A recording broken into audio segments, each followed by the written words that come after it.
hello' everyone আজি ৰাতিপুৱাৰ পৰা বিৰাট ব্যস্ত খানা বনোৱা দেখিছে ন এফালে পুৰি বনালোঁ মাংসৰ তৰকাৰী ডিম বইল কৰিলোঁ আৰু এইখিনি মানে গোটেইখিনি টিফিনত পেক কৰি লৈছোঁ ৰাস্তাত খাবলৈ আৰু এফালে আলফালে আমাৰ এই কাপোৰ থোৱা ষ্টেণ্ডডাল যে ঠেলি আছে এইফালে কাপোৰো পেকিং কৰি ৰেডি কৰি থৈ দিছোঁ আৰু ইমানখিনি খানা কিয় বনাই আছোঁ জানেনে আৰু কিয় পেকিং কৰিছোঁ মানে আচলতে আমি গৈ আছোঁ ঘৰলৈ বুলি ধেমাজিলৈ বিশেষ এটা কামত ওলালোঁ ধেমাজিলৈ বুলি দুপৰীয়া সময়ত ওলাইছোঁ সেইকাৰণে বনাবলৈ সময় পালোঁ যেনিবাতে আৰু আজি মানে মোৰ অকণমান মূৰ ঘূৰাই আছে অকণমান কিয় ৰাতি মানে টোপনি অকণমান ক্ষতি হ'ল যে টোপনি ক্ষতি কৰি পিনে জাৰ্ণি কৰিলে অলপ কষ্ট লাগে এফালে আকৌ অলপ দেৰি যোৱাৰ পিছতে মই আৰু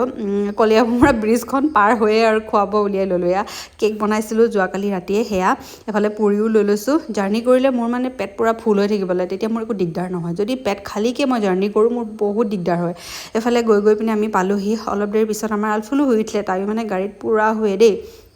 এইফালে আহি লখিমপুৰ পালোঁহি বৰ বেছি তেনেকৈ ৰাস্তাটো শ্বুট কৰি যোৱা নাই আৰু মই